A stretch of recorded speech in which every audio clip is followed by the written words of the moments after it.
नमस्कार, मैं हूं दिलीप चौबे। स्केचिंग की मिनी सीरीज चल रही है जिसमें 3 वीडियो बना रहा हूं। एक वीडियो आपने देख लिया, ये दूसरा वीडियो है स्केचिंग सीक्रेट्स। 20 सीक्रेट बताता हूं, एकदम लगे रहिए हमारे साथ। चलिए, चैप्टर 1 है एक मुसाफिर है। ये मुसाफिर में ये चारबाग स्टेशन का दृश्य है जिसके ऊपर एक व्यक्ति है जिसका नाम हमने मुसाफिर रखा है। और बहुत ही सिंपल तरीके से मैं A4 पेपर पे एक स्क्रिबल करके एक शेप मैंने बना लिया। और वो मेरा एक तरीका है कि मैं पूरे कैरेक्टर को कितनी दूर पे बनाऊंगा। तो इस पूरे वीडियो में मैं करीब 4 बार 4 तरह के पोर्ट्रेट बनाने का प्लान किया हूँ और आपको 20 बहुत ही ज़रूरी टिप्स देने वाला हूँ। तो बिल्कुल देखते रहिए और बिल्कुल बीच में डिस्ट्रैक्ट मत होइएगा। 4 चैप्टर हैं, चैप्टर वाइज है। अगर आप एक साथ नहीं देख पा रहे तो एक एक चैप्टर आप देखेंगे तो वो भी आपके लिए सुविधाजनक होगा। तो बहुत सारे आपने पोर्ट्रेट के डेमो देखे होंगे, बहुत सारे स्केचिंग के डेमो देखे होंगे। उसमें जो आर्टिस्ट होता है वो बहुत जादुई तरीके से बहुत जल्दी से कुछ बना देता है और आपको समझ में नहीं आता है कि ये कौन से पार्ट में इसको हमने हैचिंग की हुई है, कहाँ क्रॉस हैचिंग की है।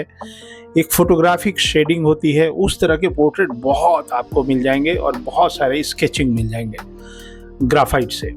लेकिन मैं जो है इसके अंदर बिल्कुल हैचिंग और क्रॉस हैचिंग ये तरीके से स्केच करने वाला हूँ और अच्छे से बनाता हूँ। बहुत सिंपल टिप दूंगा आपको और जिससे आपको बहुत कुछ सीखने को मिलेगा। तो ये मुसाफिर है। मुसाफिर इज़ अ ट्रैवलर। और जैसा कि मैंने बताया कि चारबाग रेलवे स्टेशन पे इस तरह के लोग मुझे बहुत मिलते हैं। आजकल गर्मियों का बहुत टाइम है और गर्मियाँ चल रही हैं। तो पिछले संडे मैं चारबाग गया था, उधर किसी काम से गया था। तो मुझे कई लोग दिखते हैं and I can not stop my self to take a picture. तो ये मैंने पहले एक ब्रेकअप कर लिया या ब्रेक डाउन कर लिया कि इतना बड़ा बनाना है। और उसके बाद मैं शेडिंग की जगह हैचिंग और क्रॉस हैचिंग के ऊपर काम कर रहा हूँ। और मैकेनिकल पेंसिल और दूसरी जो ग्राफाइट पेंसिल है हमारी, उन दोनों को मिला के ये वाली हम शेडिंग करने जा रहे हैं। तो 2 पेंसिल हैं। एक नियोनी नाम है इसका, NYONI, नियोनी आर्टिस्ट ड्राइंग पेंसिल। तो ये एक बड़ा अच्छा सा बॉक्स है। कोरियन है शायद या जापानीज़ है। तो इसका एक बॉक्स आता है, उसके अंदर 14 डिफरेंट शेड्स हैं।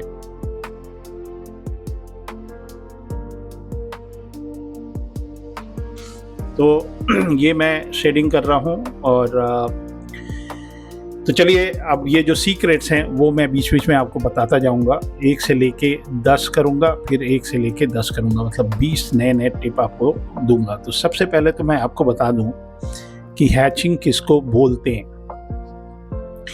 एक ही दिशा में जब हम पैरेलल लाइंस बनाकर शेडिंग करते हैं उसको हैचिंग बोलते हैं। पैरेलल लाइंस ये बहुत ही इम्पॉर्टेंट है। और एक ही दिशा में, जैसे ये गाल पे मैं बना रहा हूँ ना, तो ऊपर से नीचे आप देखिए हर लाइन पैरेलल है एक दूसरे लाइन को। अभी हम काट नहीं रहे हैं। तो एक ही दिशा में अगर हम पैरेलल लाइंस बना के शेडिंग कर रहे हैं तो उसको हैचिंग कहते हैं। और इससे हम लाइट और शैडो को कंट्रोल करते हैं।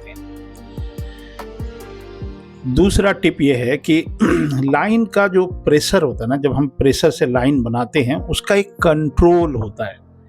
जब हल्का दबाते हैं उससे हमको लाइटर टोन मिलते हैं और ज़्यादा दबाते हैं तो डार्क टोन मिलते हैं।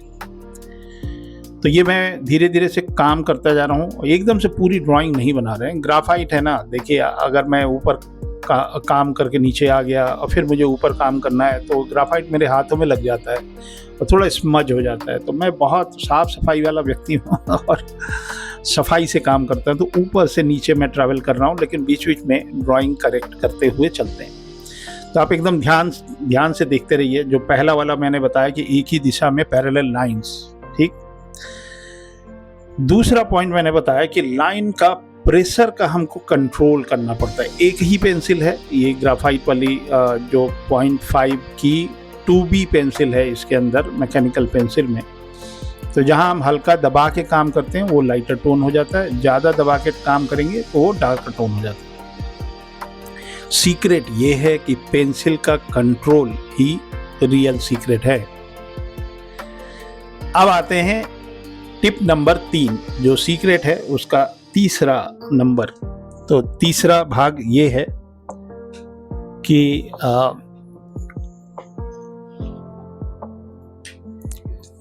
टॉपिक ही है हमारा स्केचिंग सीक्रेट्स, और ये एपिसोड्स हैं, और थंबनेल में जैसा आपने देख लिया कि ओनली लाइंस है, नो स्मजिंग है। तो तीसरा वाला सीक्रेट बता दूं क्या देखिए, लाइन के अंदर ना एक स्पेसिंग होती है, उसका जो इम्पोर्टेंस है वो आप समझिए पहले। अगर लाइंस बहुत पास अगर मैं करूँगा ना तो उसको हम डार्कर एरिया बोलते हैं, या कोई डार्कर टोनल वैल्यू लेना है ना तो उनको इतना नज़दीक करेंगे और प्रेशर भी डालेंगे तो उससे डार्क सरफेस बनेगा, और जितना लाइन दूर होगी उससे लाइटर एरिया दिखेगा। समझ गए? लाइन अगर पास है तो डार्क हो जाएगा, और लाइन अगर दूर होगा तो स्पेसिंग से हम टोनल वैल्यू क्रिएट करते हैं, खाली प्रेशर से नहीं। जो स्पेस हम इन बिटवीन जो लाइनों की जो दूरी होगी ना पैरेलल लाइंस की, उससे हम स्पेस बोल देते हैं। स्पेसिंग मतलब एक लाइन और दो लाइन के बीच का जो गैप बिटवीन है, उससे हम टोनल वैल्यू क्रिएट करते हैं, खाली प्रेशर नहीं कि दबा के ही काम करना है। तब जहाँ शैडो होगा ना वहाँ पे हम लाइन और थोड़ा सा क्लोज रखेंगे। अब जैसे ये हम जैसे बना रहे हैं ना, बीच में शैडो के अंदर शैडो। YouTube के AI ने मेरे को बताया कि दिलीप सर, वो कभी कभी AI हमको दिलीप सर भी बोलता है कि ये जो आपने वो सीक्रेट बताया ना कि शैडो के अंदर शैडो, इसके लिए ना एक अलग से आप रील बना के और लोगों को समझाइए। लेकिन उनको क्या पता AI को कि हमारे जो व्यूअर हैं वो बहुत स्मार्ट हैं, उनको सब समझ में आता है। अब आते हैं सीक्रेट नंबर 4।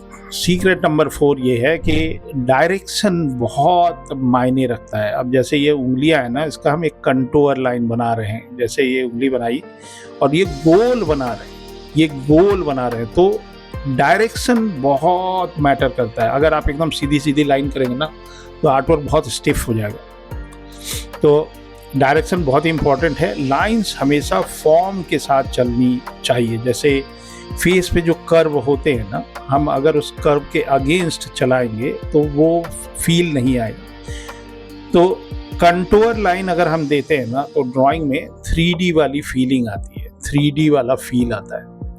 तो ये हो गए हमारे 4 टिप्स। अभी हमने सिर्फ आपको 4 टिप्स दिए। अब आते हैं एक और सीक्रेट बताते हैं कि क्रॉस हैचिंग क्या होता है। जब हैचिंग, जो पैरेलल लाइन थी ना, जब हैचिंग के ऊपर दूसरी डायरेक्शन में लाइन करते हैं तो उसको हम क्रॉस हैचिंग कहते हैं। क्रॉस हैचिंग में एक चीज़ है, मेरे ख्याल से ना इस पर मुझे एक स्पेशल वीडियो बनाना चाहिए आपको कि why we need to have a 45 degree angle का क्रॉस हैचिंग। 45 डिग्री का एंगल पे अगर हम क्रॉस करते हैं ना तो बहुत ही स्मूथ सा, बड़ा मज़ेदार सा एक फील आता है। अगर आप 90 डिग्री पे क्रॉस हैचिंग करेंगे ना तो बहुत स्टिफ हो जाएगा। वो जो डायरेक्शन जब वो क्रॉस करते हैं ना, बहुत इंपॉर्टेंट होता है कि उसको कैसे मैनेज करते हैं। सॉरी, ये वाली चीज़ जब आप हमसे पढ़ेंगे तभी मैं बताऊंगा कि 45 डिग्री निकलती कैसे। सॉरी हाँ। चलिए अब आते हैं, एक और सीक्रेट बता देते हैं। नंबर 6, लेयरिंग का टेक्निक। अभी जैसे मैं ये बनाया ना, जैसे आप देख रहे हैं हाथ के ऊपर ना हमने एक कुछ लाइन चलाई, इसको हम बोलेंगे पहला लेयर। एक लेयर जो है हल्के टोन का हम पहले डाल देते हैं, फिर उसके ऊपर मल्टीप्लाई। ये जो शुरू में नहीं बोल रहे थे, शेडिंग के अंदर शेडिंग के अंदर शेडिंग के अंदर शेडिंग, तो वो लेयरिंग होता है एक्चुअली। एक लेयर पहले हमने बना दिया। मान लीजिए पेपर मेरा वाइट है और स्किन टोन जो है वो ग्रे है, तो आप ये हाथ पे जो है ना आप देखेंगे तो मैं एक हल्का सा एक पहला टोनल वैल्यू डाल देता हूँ। एक लेयर हल्का टोनल वैल्यू हो गया, फिर मल्टीप्लाई लेयर, उसके ऊपर लेयर के ऊपर लेयर के ऊपर, ऐसे करते जाएंगे, धीरे धीरे गहरा टोन करने लगते हैं। टिप ये है कि धीरे धीरे लेयर्स को बिल्ड करिए, एकदम डायरेक्ट डार्क पे मत जाइए। पहले एक लाइटर टोनल वैल्यू डाल लीजिए, मतलब एक लेयर हो गया, फिर दूसरे लेयर पे आइए, फिर तीसरा लेयर मतलब फोटोशॉप वाला लेयर नहीं, वो जो आपने बेस बनाया ना, पहले बेस बना लीजिए, उसी को हम लेयर बोल रहे हैं। उम्मीद करते हैं ये सारी चीज़ें आपको समझ में आ रही है और आनंद लेते रहिए ड्राइंग का। आप तो मेरा कितना वीडियो देखेंगे भाई तो मैंने सोचा था 3 वीडियो बनाएंगे स्केचिंग का और आपको मज़ा ही आ जाए, और इसके बाद जो अगला वीडियो आएगा वो उसका आप इंतज़ार करिएगा, क्योंकि उसमें मैं एकदम 100% दे दिया हूँ, इसमें 100% नहीं दिया हूँ, आपको पहले ही बता दे रहा हूँ चलिए, 7वां सीक्रेट किसी को बताइएगा मत। एंगल के वेरिएशन होते हैं जब हम हैच करते हैं या क्रॉस हैचिंग करते हैं ना, उसमें वेरिएशन होता है। क्रॉस हैचिंग में हर लेयर का एक एंगल, अलग एंगल रखो, 30 डिग्री का भी रखते हैं, 45 डिग्री का भी होता है, 90 डिग्री का भी होता है। और बेस्ट वे है, मैं कितना ही काम कर लूँगा, मैं तो बहुत वर्सेटाइल हूँ ना जिमली के आर्टवर्क आप उठा के देख लीजिएगा, गूगल पे जाइए और जिमली की, अगर आपके पास आइकन्स, एक मेरे पास एक किताब है जिमली की आइकन्स, अगर आप ऑनलाइन मंगवा सकते हैं तो मंगवा लीजिएगा, बहुत अच्छी आपके कलेक्शन में होनी चाहिए। आइकन्स है मेरे पास जिमली की, थोड़ा महंगी है, 10,000 के आसपास आएगी, लेकिन होनी चाहिए आपके पास। तो उसमें आप देखेंगे किस तरह से जिमली 30 डिग्री पे, 45 डिग्री पे, 90 डिग्री के कट पे, तो इससे ना टेक्सचर थोड़ा रिच हो जाता है और नेचुरल लगता है। इसी वीडियो का जो लास्ट वाला वीडियो है ना, ये तो मुसाफिर है तो वो एक एंग्री दीदी मिल गई थी हमको, गुस्से वाली, तो उसके अंदर मैंने 30 डिग्री भी, 45 डिग्री भी और 90 डिग्री भी डाला है। तो आप उस वीडियो का वेट करिए, पहले ये पहला वीडियो है उसको देखिए। अब आते हैं 8वां secret, consistency is the key. Lines जो हैं वो शेकी नहीं होनी चाहिए, स्मूथ और कॉन्फिडेंट स्ट्रोक दिखना चाहिए, जिससे प्रोफेशनल लुक होता है। बहुत लोग क्या करते हैं ना, जैसे कंसिस्टेंसी की जब हम बात करें तो जो ट्रीटमेंट मैंने फेस पे दिया वही कपड़े पे दे रहा हूँ, वही बॉटल पे दूंगा, वही इसके पैंट में दूंगा, वही जूते में दूंगा, तो ऊपर से नीचे तक इक्वली डिस्ट्रीब्यूटेड लाइंस होती हैं, मतलब हर जगह उतना ही मेहनत होगा। देखिए ये हुआ बेस, जो लेयरिंग हम बोल रहे हैं ना, तो ये हमने एक लेयर बना लिया पहला टोनल वैल्यू का, और इनकी पैंट जो है थोड़े डार्क कलर की थी। मैं चाहता तो ये जो फोटोग्राफ्स मैंने लगाई है ना, ये कलर में भी डाल देता, लेकिन बहुत लोगों को कलर को ग्रे स्केल में करना आता ही नहीं है, वो they get confused, so that's why I made it grey scale. और खाली सैचुरेशन कम किया है इसको मैंने, ब्राइटनेस और वो नहीं किया, खाली सैचुरेटेड कर दिया, डीसैचुरेटेड कर दिया, तो ये ग्रे स्केल बन गया, कलर हटा दिए मैंने खाली बस। तो ये पहला लेयर हमने पैंट का बना लिया, अब दूसरे लेयर पे चल रहे हैं, फिर उसके बाद तीसरे पे चलेंगे, फिर चौथे पे चलेंगे, ऐसे करके तसल्ली से काम किया जाता है। तो जो स्मूथ और कॉन्फिडेंट स्ट्रोक अगर आपके अंदर दिख रहा है तो थोड़ा प्रोफेशनल लुक लगता है, अदरवाइज थोड़ा स्टूडेंट लेवल का दिखने लगता है। एक और सीक्रेट बताऊं, ये है सीक्रेट नंबर 9। लाइट सोर्स को समझिए कि लाइट कहाँ से आ रही है, कौन सा पार्ट। मैं क्या करता हूँ कि ये जिस तरह से ये जो इमेज है, इस इमेज को 9 या 10 टोनल वैल्यू में डिवाइड कर देता हूँ सीधा सीधा।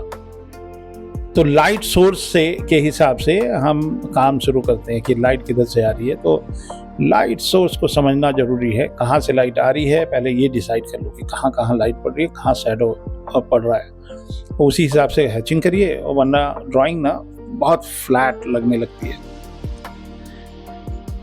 और 10वां टिप ये है कि प्रैक्टिस एक्सरसाइज मान लीजिए मस्ट फॉर जो स्टूडेंट्स हैं ना उनके लिए, कि एक क्यूब ले लीजिए या एक स्फेयर ले लीजिए, एक सिलेंडर ले लीजिए और उस पे हैचिंग की प्रैक्टिस करिए। तो ये शेप का मास्टरिंग जो रियल स्केचिंग का जो सीक्रेट होता है। हालांकि अगर आप मेरे क्लास में पढ़ेंगे तो शायद क्रॉस हैचिंग की जब मैं पढ़ाई करता हूँ तो I give them shapes only, कि एक सर्कल है, इसको गोल बनाइए ज़रा। तो उसमें कंटूर लाइन पे बहुत सारी प्रैक्टिस कराता हूँ मैं। उसके बाद उनको मैं बहुत सारे असाइनमेंट देता हूँ जिसके अंदर दुनिया भर की हैचिंग होती है। वो ग्राफाइट पेंसिल से भी हैचिंग करते हैं मेरे स्टूडेंट, बॉल पेन से भी हैचिंग करते हैं, और कॉन्फिडेंस लेवल कहीं और चला जाता है। तो there is no smudging in that. Smudging वाले बहुत सारे वीडियो मिल जाएंगे आपको यूट्यूब पे, लेकिन हैचिंग वाले बहुत रेयरली मिलेंगे तो हमको ये आप बताइएगा। आई डोंट थिंक इंडिया में कोई है जो कि इस तरह के वीडियोस बनाता है जिसके अंदर हैचिंग और क्रॉस हैचिंग के बारीकियों के बारे में बात करता है। मेरे को लगता है कि मैं इकलौता हूँ नहीं, इकलौता नहीं हूँ, बहुत लोग हैं हमसे टैलेंटेड इंडिया में, वो बात नहीं है। बात ये है कि कब तक आप रैपिड स्केचिंग करते रहेंगे। एक लेवल ऊपर तो आइए, थोड़ा मेहनत करिए, एक स्केच के अंदर थोड़ा और मेहनत करिए, थोड़ा और, मतलब यू शुड अंडरस्टैंड कि हम कहाँ तक जा सकते हैं एक नॉर्मल स्केच के अंदर, how far we can go. तो अभी मैंने 10 आपको टिप दिए, एक बोनस टिप भी दे रहे हैं। चलिए, बोनस सीक्रेट है, किसी को बताइएगा मत तो ये मेरा पहला एक आर्टवर्क हुआ जल्दी कर दिया मैंने। ये मुसाफिर मेरा कैरेक्टर है, उम्मीद है इसमें स्केचिंग भी आपको अच्छी लगी और ये 10 टिप भी मिले। चैप्टर 2, कूली नंबर 1 ये एक विलुप्त होने वाली एक प्रजाति है। ये कूली है हमारे लखनऊ चारबाग स्टेशन पे। इनकी उम्र हो गई है थोड़ी सी। ये देखिए मैं किस तरह से हाँ, इसको देखते रहिए, अभी बोनस टिप देने वाला हूँ। तो ये मैं इस तरह से, मेरा प्लेसमेंट होता है कि बहुत लोगों के साथ ये बड़ी दिक्कत आती है कि वो ड्राइंग बनाना शुरू किए और कागज़ छोटा पड़ गया। मेरे साथ नहीं होती है। आप देख लीजिए प्रोफेशनल आदमी कैसे बनाता है कि मैंने आधा इंच छोड़ दिया कि फ्रेमिंग में जाएगा। जिस दिन आप मेरा ये ओरिजिनल स्केच खरीदेंगे, फ्रेम के लिए भी हमने जगह बना के रखी है, ऑटोग्राफ के लिए भी। तो देखिए मैं पहले लेयर पे काम कर रहा हूँ और काफ़ी लंबा जाएगा ये भी तो हाँ, आपने पहला वीडियो देखा चैप्टर 1 मुसाफिर, अभी हम कूली नंबर 1 पे हैं। तो बोनस वाला टिप तो ले लीजिए, बोनस वाला टिप बोनस वाला टिप यह है कि जो शेडिंग आप पेंसिल से कर रहे हैं ना, आप गलत सोच रहे हैं। शेडिंग पेंसिल से नहीं होती है, शेडिंग जो है वो आपके दिमाग से होती है, सोच से होती है। और जो हैचिंग है आपकी सोच को विजिबल बनाती है। ये जितने भी लाइन में 1 लाख लाइन खींच के और एक किरदार बना रहा हूँ, वो जो है मेरा जो दिमाग है ना, वो दिमाग सोच रहा है कि कितनी जगह लाइन हमको गाढ़ी रखनी है, कितना क्लोज रखना है, कितना थिकनेस है, कितनी मोटाई है, कितना प्रेशर डालना है। तो शेडिंग पेंसिल से नहीं होती है, सोच से होती है। और हैचिंग जो है वो हमारे सोच को विजिबल बनाता है, विजुअली स्टोरी टेलिंग। और भी बहुत सारे टिप देने वाला हूँ, आप यूं ही आनंद लेते रहिए और हैचिंग को समझने की कोशिश करिए एकदम से। अब मैं एक लाइन के ऊपर एक लाइन बोल नहीं सकता, कितना ही बोलूँगा बड़ा मज़ा आता है। आप लोग हमारे वीडियो देखते हैं और व्यूज़ आते हैं। अभी मैंने एक फिगर ड्राइंग का एक रील बनाया था, पिछले फ्राइडे का फिगर ड्राइंग था, और जैसे ही उसको डाला भैया 5 मिनट में वो रॉकेट की तरह उड़ा। जो व्यूअरशिप थी ना, वो 5 मिनट में नहीं, रील था हमारा, एक रील था जो हमारी जो समर क्लासेस है ना, उसकी रील थी। एकदम बम की गोले की तरह वो उठा हमारा और रील, और हज़ारों व्यू आए और बहुत लोग थे। बहुत सारे फ़ोन कॉल आ रहे हैं कि भैया हमको मई की जो है, May 4th की जो क्लास है ना, उसको हमको ज्वाइन करना है। क्योंकि एक तो समर वैकेशंस हो रही हैं, होने वाली हैं। अगर आपके एग्ज़ाम चल रहे हैं, कोई बात नहीं, जो क्लासेज आप मिस कर देते हैं, हम तो आपको एक ही बार पढ़ाने की फ़ीस लेते हैं भाई, आपको ये पता ही नहीं था। आप उसके बाद ज़िंदगी भर फ्री में पढ़ते रहिए। इस लाइफ टाइम सब्सक्रिप्शन है दिलीप चौबे का। एक बार फीस दीजिए, फिर जब मन में आए क्लास में आ जाइए, फिर से पढ़ते रहिए पूरा का पूरा 2 महीने पढ़ते रहिए, जीवन भर।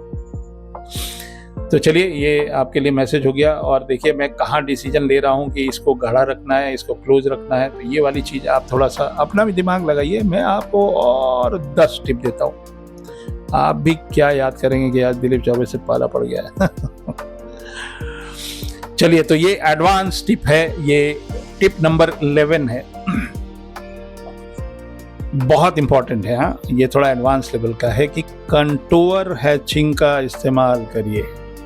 और जो सीधा सीधा वाला है ना 30 डिग्री और 45 डिग्री, वो तो आप करेंगे ही, लेकिन कंटूर हैचिंग, अगर आप किसी की हैचिंग देख रहे हैं और सीधी सीधी लाइनें ज़्यादा दिख रही हैं और कंटूर वाली कम दिख रही हैं, तो ये मान लीजिए कि वो मन से नहीं बना रहा है, वो बस बना रहा है, उसमें वो वाला स्पिरिट नहीं आ रहा है कि कंटूर हैचिंग करें।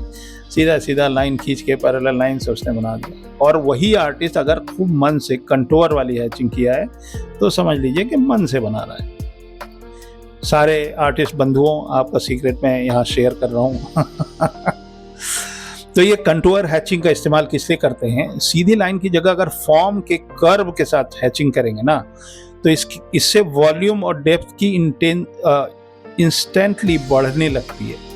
और वॉल्यूम और डेप्थ जो है कर्व वाली लाइन से ज़्यादा दिखती है, वॉल्यूम ज़्यादा दिखता है। ठीक है, अब एक और टिप दे देता हूँ। कितना टिप दूंगा? चलिए 12वां टिप देते हैं। लाइन और वेट में वेरिएशन बहुत जरूरी है। हर लाइन सेम थिकनेस की मत रखिए,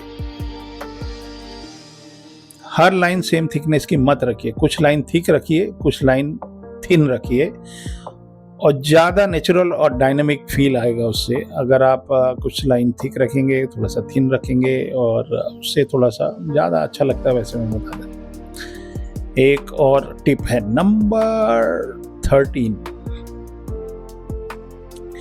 ओवर वर्किंग से बचिए। बहुत ज़्यादा लेयर डालने से ना थोड़ा ड्राइंग गंदा सा होने लगता है, मडी सा हो जाता है। तो ये आप दिमाग में रखिए, कब रुकना है, कितना रख के छोड़ देना है, कितना उसके ऊपर रिपीट करना है। अगर आपने एक जगह पे ज़्यादा काम कर दिया और फिर आगे ना थोड़ा सा कम काम कर दिया, तो वो आपको दिखने लगता है। और इंतज़ार भी करिए आपके, जब मेरा इस मिनी सीरीज़ का पार्ट 3 आएगा, उसमें मैं दिखाऊंगा कि किसको बोलते हैं ओवर वर्किंग, और कितने लेयर डाले हैं उसके अंदर, कहाँ पे हमको रुकना था, कहाँ तक हम जा सकते हैं। तो वो बहुत बेस्ट एग्जाम्पल होने वाला है, वो फिनाले रहेगा अगला वीडियो, उस पर आप बहुत इंतज़ार करिए। मतलब आपको ये जितनी भी टिप बता रहे हैं ना, वो सारे टिप्स हम उसमें एक एक करके आपको दिखाएंगे, एक एक करके डिटेल में बताएंगे। और ये थोड़ा सा मतलब रिलैक्सिंग वाला मैं कर रहा हूँ, इसमें बहुत ज़्यादा ब्रेन नहीं लगा रहे हैं इस वाले स्केच में। खाली ये drawing is the important thing, और दोनों पेंसिल मैं यूज़ कर रहा हूँ। उम्मीद करते हैं कि आप जो है ये नियोनी NYONI नियोनी आर्टिस्ट ड्राइंग पेंसिल, ये बहुत हार्ड पेंसिल है और छीलने की ज़्यादा ज़रूरत नहीं पड़ती, टूटती नहीं है और बहुत ही स्ट्रॉन्ग है, और अपने देश का नहीं है मेरे ख्याल से। हालांकि मैं अप्सरा पेंसिल के भी वीडियो बना चुका हूँ और स्टेडलर के भी बना चुका हूँ। पेंसिल बहुत इंपॉर्टेंट है भाई। पेंसिल भी एक सीक्रेट है, कौन सा पेंसिल मैं यूज़ करता हूँ आपके सामने मैंने 10 बार बता दिया कि नियोनी पेंसिल है, आप ऑनलाइन भी मिल जाएगा आपको। और मैकेनिकल पेंसिल, ये दोनों मैं मिक्स कर रहा हूँ। मैकेनिकल पेंसिल जो है उसके लिए यूज़ कर रहे हैं, क्या बोलते हैं, हैचिंग वैचिंग के लिए, टोनर वैल्यू के लिए, और ड्राइंग के लिए मैं ये यूज़ कर रहा हूँ। तो जो हमारा टॉपिक था सीक्रेट वाला 13 हो गया हमारा ओवर वर्किंग। तो वो बहुत ज़रूरी है कि कहाँ तक करना है और कहाँ रुक जाना है, रुकना बहुत ज़रूरी है। एक और टिप देता हूँ, नंबर 14वां टिप ये है कि निगेटिव स्पेस को मत भूलो, हर जगह शेडिंग मत भरो। कुछ एरिया ब्लैंक छोड़ दोगे ना तो वो हाईलाइट बन जाता है। ये भी मैं इसी वीडियो में अगले किसी में बना के आपको दिखाता हूँ कि हाँ, लेकिन मैं तो दिलीप चौबे हूँ ना, मैं इरेजर इस्तेमाल नहीं करता। ये नहीं कि आप पूरा हैचिंग कर दिए, बहुत तो ये करते हैं ना, पूरी हैचिंग कर दिए और फिर जो हाईलाइट है ना उसके लिए वहाँ पे इरेज कर दिए। तो उसको पहले ही आप दिमाग में रख लो कि भैया ये यहाँ पे हाईलाइट है तो इसको हमको, और जो निगेटिव स्पेस है, मेन चीज़ ये है कि पूरा भरने की ज़रूरत नहीं है कि पूरा ही भर दिया। पूरा भरने वाला भी हम आपको एक दिखा देते हैं कि कितना पूरा भरना कहलाता है और कितना कम भरना होता है।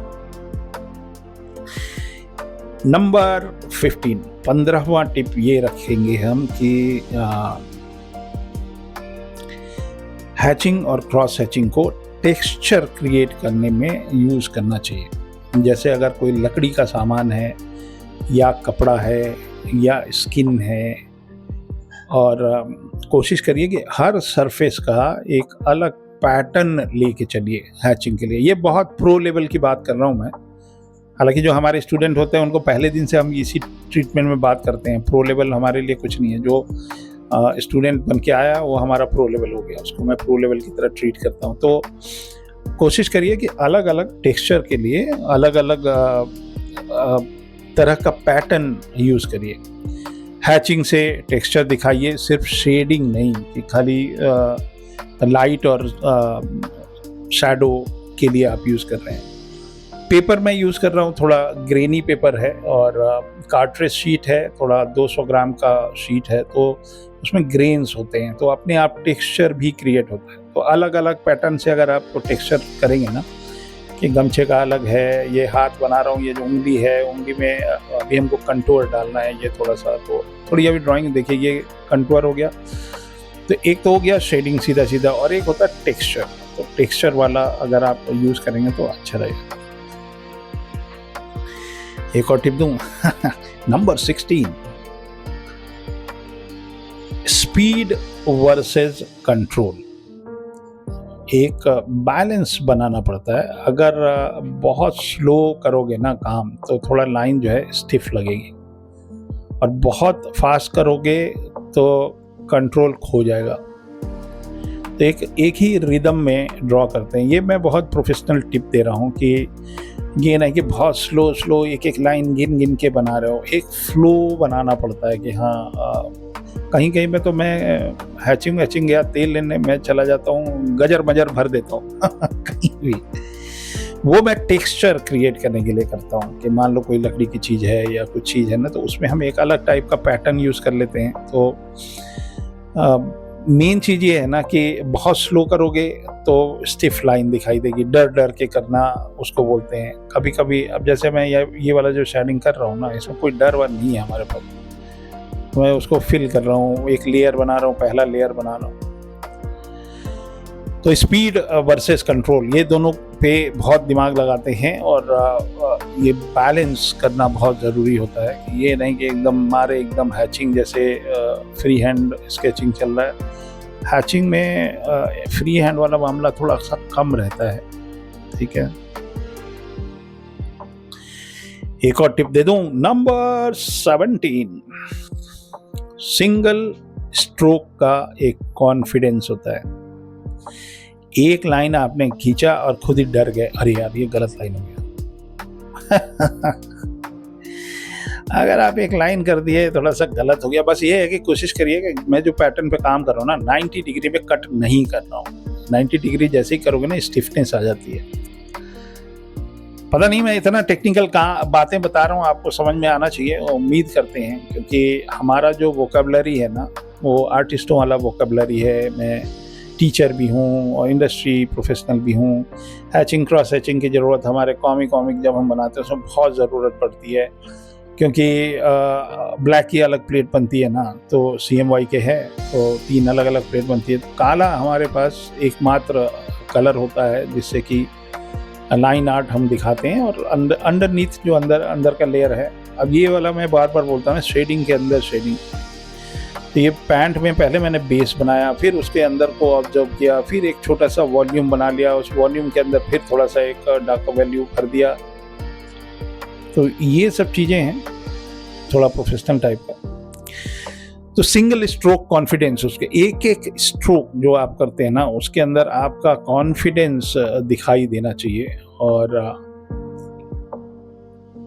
जो भी पार्ट पे, मैं एक और टिप देते रहा हूँ, ये हमारे 20 टिप में से एक अलग टिप है कि एक पार्ट पे फोकस करिए। जैसे ये चप्पल में अंदर का स्किन है, तो पहले मैं अंदर के स्किन वाले का टोनर वैल्यू कर लेता हूँ, फिर अब जूते का एक फॉर्म बन गया या सैंडल का एक फॉर्म बन गया ना, उसके अंदर एक अलग शेडिंग कर रहा हूँ, थोड़ा सा छोड़ भी दे रहा हूँ हैच्ड, तो उससे हमको लाइट का वैल्यू समझ में आ जाता है। पैंट बना रहे हैं तो खाली पैंट पे काम कर रहे हैं, फिर शर्ट पे काम कर रहे हैं, और देख सभी जगह रहे हैं कि कितना यहाँ पे है, कितना घना या डेंस लाइंस हमने यहाँ की हैं। तो ये वाली चीज़ है। मैं आपको एक और सिंपल सा टिप दे रहा हूँ, 18वां टिप दे रहा हूँ। 18वां सीक्रेट है, किसी को बताना नहीं है। रेफरेंस स्टडी बहुत ज़रूरी है। ये जब आप रेफरेंस से स्टडी करते हैं ना, तो उसको हम कॉपी नहीं कह रहे हैं, लाइट को समझने के लिए रेफरेंस स्टडी। अगर आप रियल ऑब्जेक्ट रख लेते हैं, एक टमाटर रख लीजिए अपने डेस्क पे, या एक आजकल तो आम आने लगा है भाई, मैंगो सीजन आ रहा है, तो महाराष्ट्र के लोग और तमिलनाडु के लोगों के लिए मैंगो सीजन पहले आ जाता है। तो एक आम रख लीजिए, बागनपल्ली, एक बनाना रख लीजिए, एक जूता चप्पल रख लीजिए, कोई एक ऑब्जेक्ट रख लीजिए, रियल ऑब्जेक्ट, या कोई एक फोटोग्राफ ले लीजिए, उससे उसको देख के ना हैचिंग करिए, या इमेजिनेशन से कोई चीज़ बना लीजिए, एक ऑब्जर्वेशन से बना लीजिए। इससे ना बहुत बेस्ट रिजल्ट निकलते हैं और बहुत ही अद्भुत। प्रैक्टिस बहुत ज़रूरी है, इसको इम्प्लीमेंट, प्रैक्टिस एक अलग चीज़ हो गया, इम्प्लीमेंटेशन है। देखिए, प्रैक्टिस वही करता है जिसको वो चीज़ आती है, ताकि वो उसी लेवल पे बना रहे। और ऑब्जर्वेशन से करिएगा। ऑब्जर्वेशन मतलब can be a reference, real time reference will be much better. तो उसको देख के आप हैचिंग की प्रैक्टिस करिए। तो ये ऑलमोस्ट हो गया है। उम्मीद करते हैं कि ये कूली नंबर 1 आपको पसंद आया, इसमें कुछ आपको सीखने को मिला, और ये हमने अपना हस्ताक्षर कर दिया, दिलीप चौबे, और 2026 में ये आर्टवर्क मैंने किया।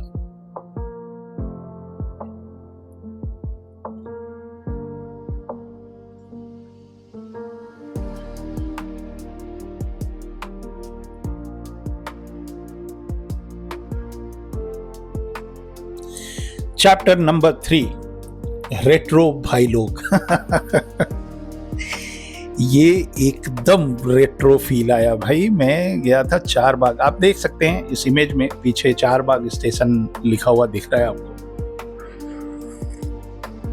इनको मैंने रेट्रो नाम इसलिए दिया, एक तो इनकी चेक की शर्ट और दूसरा इनकी मूछें। आप देखिए, इनको ना, इनकी मूछें मुझे अपने पिताजी की याद दिला दी। और देवानंद भी ऐसे कभी मूछ रखा करते थे, दिलीप कुमार भी रखा करते थे, राज कपूर भी रखा करते थे। इस तरह की मूछ वाला व्यक्ति आज के ज़माने में 90s का व्यक्ति कैसे दिख गया मुझे पता नहीं। तो ये दोनों बंधु हैं, दोनों भाई लोग हैं, और एक पुदीने का ठेला लगाए हैं। पुदीना, यहाँ पे एक आम का पन्ना मिलता है लखनऊ में गर्मियों में। और ये जो चेक वाले शर्ट हैं, इनकी भी एक छोटी सी रेडी लगी हुई थी, तो इनका नाम ही मैंने रखा रेट्रो वाले भाई साहब। तो ये रेट्रो फील है इन दोनों के अंदर, बढ़िया कंघी करके एकदम मांग निकाल के और मुस्कुराते हुए। और ये इन्होंने हमसे बातचीत किया, और बातचीत के दौरान ही मैं उनसे ऐसी फर्जी पूछ लिया कि भैया चारबाग स्टेशन के लिए किधर से जाएं। तो दोनों लोग बोले चारबाग पे ही तो आप खड़े हैं। झूठ बोला मैंने, लेकिन इतने में मैंने इनकी एक फ़ोटो खींची, इनके सामने मुंह पे ही फ़ोटो रख के खींची। तो ये जो पीछे वाले हैं, बहुत, इसके अंदर मुझे बहुत अच्छा एक्सप्रेशन मिला। और ये थोड़े से सांवले से हैं, खुश हैं, गर्मी का मौसम है, गले में गमछा है। तो ये है हमारा उत्तर प्रदेश। यहाँ पे रेट्रो वाली फील भी मिलती है, और पुराना एकदम गबरू जो लखनऊ के लोग हैं वो भी दिखते हैं। तो ये होता है पहला लेयर लगाना। ये मैंने पहला लेयर लगाया, हल्का हल्का शेडिंग कर लिया, हल्का हल्का हैचिंग कर दिया, और अब मैकेनिकल पेंसिल से मैं शार्प वाले जो फीचर्स हैं उस पर काम कर रहा हूँ। टिप्स अभी जारी हैं। आज लग रहा है कुछ नया नया सीख रहे हैं आप। तो जो इमेजेस होते हैं हमारे, वो मैं रियल टाइम से ही लेता हूँ, और नॉर्मल पीपल जो लखनऊ में घूमते रहते हैं उनसे थोड़ा सा मिलता रहता हूँ, बातचीत करता रहता हूँ, उनको ऑब्जर्व करता हूँ। लोग तो लोग ही हैं ना, ह्यूमंस हैं। मैं कई विदेशी भी आजकल लखनऊ में बहुत घूमने लगे हैं, थोड़ा टूरिज्म बढ़ गया शायद। या तो लोग अयोध्या और लौट के आते हैं, तो लोग जाते हैं Ayodhya because they get mesmerized to see Ram ji का मंदिर, और खूबसूरत तो है ही है। तो ये मैं हैच कर रहा हूँ। हैच के बहुत सारे नियम सीक्रेट सारे हमने आपको बता दिया। एक सीक्रेट और बताता हूँ, टूल्स जो हैं उसके एक्सपेरिमेंट करिए। टूल्स का मतलब ये होता है कि जितने भी पेंसिल है ना, HB है, 2B है, 6B है, बॉल पेन है, माइक्रोन के बहुत सारे पेन आते हैं, हर मीडियम से हैचिंग का अलग अलग फील आता है। आपने इससे पहले मैंने कुछ हैचिंग के पोर्ट्रेट का कुछ वीडियो बनाया था, उसमें मैंने बॉल पेन यूज़ किया, फाउंटेन पेन। अब ये जो बॉल पेन है, फाउंटेन पेन है, या जो माइक्रोन का पेन है, इससे वो ग्राफाइट वाली शेडिंग तो होगी नहीं, लाइन खाली खींच सकते हो आप, तो हैचिंग से आप टोनल वैल्यू निकाल सकते हो। बहुत लोग हैं जिनको मैं जानता हूं जो अर्बन स्केचिंग करते हैं। लखनऊ में भी एक अर्बन स्केचिंग ग्रुप बना है, बच्चे जाते हैं। I just want to get connected with them to go for some session. अब तो बहुत गर्मियां हो गई, बट बच्चे जा रहे हैं, तो आई एम वेटिंग कि उस ग्रुप में से कोई बच्चा मेरे को हेलो तो बोले, तब ना मैं पीछे पड़ूं कि यार तुम लोग कब जाते हो, कहाँ जाते हो, मैं तुमको फॉलो करना चाहता हूँ। बताइए, एक लखनऊ में बच्चों ने एक ये हेरिटेज वॉक करते हैं लखनऊ में, बहुत पुरानी पुरानी बिल्डिंग्स हैं और ये लोग जाते हैं। मैं इनके इमेजेस देखता हूँ, लाइक भी करता हूँ, शेयर भी करता हूँ, लेकिन ये सब हमको बुलाते नहीं हैं। एक दिन बुलाइए भाई, कहाँ हो आप लोग, तो एक दिन हम भी आ जाते हैं और करते हैं अर्बन स्केचिंग। तो अर्बन स्केचिंग में हैचिंग के टेक्निक से आप बिल्डिंग बनाइए। कुछ बच्चे तो हैं वाटर कलर वगैरह भी कर रहे हैं वहाँ पे जाके, लैंडस्केप। मैं भी करना चाहता हूँ, तो आप भी करिए। हमारे भी स्टूडेंट हैं कुछ, उन लोगों ने ग्रुप बनाए हैं। वो कोई चेन्नई में अर्बन स्केचिंग ग्रुप ज्वाइन कर लिया है, कोई कहीं कर लिया। तो ये एक बहुत ही अच्छी कम्युनिटी है जो अर्बन स्केचिंग। सिंगापुर में भी था, वहाँ ये था कि वो जो लखनऊ सिंगापुर के अलग अलग कोने में जाके वो लोग जब बनाते थे, तो वहाँ की जो सेंट्रल लाइब्रेरी है, they publish that in a book. हर साल का एक अलग बनता था उनका। ये जो गमछा इन्होंने डाल रखा है ना, वही है निशानी उत्तर प्रदेश की। गमछा, लेकिन उत्तर प्रदेश में अंगोछा भी बोलते हैं, अंगोछा। तो देखिए, एक्सप्रेशन वाले जो स्केचेज होते हैं ना, जिसमें फेशियल एक्सप्रेशन होता है, यहाँ से मेरा मेजरमेंट स्टार्ट होता है। देखिए, मैंने इनका कान जो है ना यहीं पे बना लिया। अब जब कान यहाँ बना लिया, इसका मतलब इनका फेस यहाँ आएगा। तो ये सब मेरा क्रॉस चेकिंग चलता रहता है कि मैं सही डिस्टेंस बना रहा हूँ दोनों के बीच में। तो अभी तो फ़िलहाल मैं एक ड्राइंग सा बना रहा हूँ। तब तक इतने में मैं आपको एक सबसे बड़ा टिप दे देता हूँ, दूं कि ना दूं। अभी तक जितने टिप दिए हमने आपको 19 सीक्रेट बताए हैचिंग के। सबसे बड़ा टिप मैं आपको बताने जा रहा हूँ, एकदम ध्यान से सुनिए, बहुत ही ध्यान से। सबसे बड़ा सीक्रेट 20 नंबर 20 वो ये है कि patience is the real secret. Hatching जो है जल्दी नहीं होती है। जितना पेशेंस रखेंगे उतनी डिटेलिंग और क्वालिटी आएगी। आपको क्या करना है कि एक एक लेयर बनाते चलना है। पहले सबसे सॉफ्ट वाला लेयर बनाया, फिर दूसरे लेयर पे गए, तीसरे लेयर पे गए। Take your time, take some break, go watch a movie. Dhurandhar मत देखने लगना, 4 घंटे आपके निकल जाएंगे। एक ही बार देखिए धुरंधर, फिर OTT पे देखिएगा। Patience is the real secret. जब मैं इसको बनाता हूँ तो एक माइंड मेकअप कर लेता हूँ कि चलो एक फेस बना लेता हूँ, फिर फेस पे मैं 1 घंटा लग जाता हूँ, फिर चलो दूसरा फेस बना लेता हूँ, उस पर 1 घंटा लग जाता हूँ। ये जो अभी जो मैं बना रहा हूँ, ये वाला जो रेट्रो भाई लोग, ये रेट्रो भाई लोग 3 घंटे का ड्राइंग नहीं है। ये मैं अभी तक इस पर हमने करीब 1 घंटा नहीं, इसके ऊपर अभी मेरे करीब 40 मिनट हुए हैं। बीच में मैंने ब्रेक भी लिए थे, तो 40 मिनट मैंने ऑब्जर्व किया, कुछ बनाया, थोड़ा ब्रेक लिया। बातचीत हमारी चलती रहती है, मतलब ऑफिस के बहुत सारे काम होते हैं ना, कुछ कैरिकुलम डेवलपमेंट पे काम चल रहा है भाई। सीक्रेट है, अभी बता, आज तो सीक्रेट सारे खोल दे रहा हूँ। एक कैरिकुलम डेवलपमेंट हो रहा है जो हमारे एडवांस कोर्स का, वो मैंने इतना ही बताना था, वो मैंने बता दिया। तो मैं कैरिकुलम पे लगा हूँ, बहुत सारे आइडियाज़ आते हैं, इसको रखना है, इसको हटाना है, इसको रखना है, हटाना है। तो ये मैं आँख बना रहा हूँ और ये माथे पे ना अभी मैं फिर से एक बार थोड़ा सा काम करूँगा। तो आप देख लीजिए मैं कैसे ना ब्लॉक बना लेता हूँ, ब्लॉक बना के उसमें शेडिंग कर लेता हूँ। तो आज मैं इस वीडियो में आपको स्केचिंग के 20 सीक्रेट आपको मैंने बताए और उम्मीद करते हैं इससे आप बहुत फ़ायदा होगा और आप इसमें मन लगा के आप ड्राइंग करेंगे। जब पोर्ट्रेट वगैरह टाइप की कोई चीज़ बनाते हैं ना, तो मैं तो इतना बदमाश हो गया, इरेजर नहीं यूज़ करता कि इरेजर करके थोड़ा फिक्स कर लूँ। अभी जैसे मुझे पता ही है एक आँख गोला, हालांकि जब मैं इनकी आँखों को देख रहा था तो थोड़ा सा सेंटर में नहीं थी आई बॉल जो है ना। तो देखिए जो एक टिप मैंने बताया था ना कि सारे एक ही डायरेक्शन में नहीं होने चाहिए। जो लोग के हैचिंग आप देखते हैं सीधे सीधे वाले, उन्होंने मन से काम नहीं किया।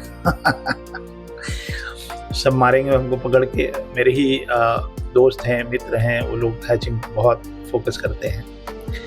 एक और मैं आपको बता दूं, बड़ा पर्सनल सा लगेगा और थोड़ी सी बायस्ड सा लगेगा। मुझे जहाँ तक लगता है कि I am biased because I belong to there. मैं बनारस हिंदू यूनिवर्सिटी से पढ़ाई किया हूँ, बनारस हिंदू यूनिवर्सिटी में। और मैं बहुत सारे यूनिवर्सिटी के भी बच्चों का काम देखता रहता हूँ। मैं कभी कभी जाता हूँ भी, उन लोगों का कुछ डिस्प्ले वगैरह होता है वो हम देखने जाता हूँ। तो जो फर्स्ट ईयर के बच्चे हैं BHU के, उनका काम मैंने देखा and I was so amazed. इस वजह से मैं बहुत प्राउड फील करता हूँ कि मैं बनारस हिंदू यूनिवर्सिटी का एक अलुमनाई हूँ। और आज भी मैं देखता हूँ वहाँ पे हैचिंग, क्रॉस हैचिंग के काम बच्चे बहुत अच्छा करते हैं। तो ये शायद मेरे खून में वहीं से घुस गया, हैचिंग और क्रॉस हैचिंग, जो BHU के फाउंडेशन क्लासेस में वहाँ पे बहुत सारे बच्चों का काम हमने इस रूप में, इस तरीके से देखा था। ये बायस नहीं होके बोल रहे हैं क्योंकि मैं वहाँ जाता रहता हूँ। मैं एक बार ऐसे गया, भारत कला भवन में कुछ बच्चे ड्राइंग कर रहे थे, तो मैं उनके पास जाके उनका काम देखा।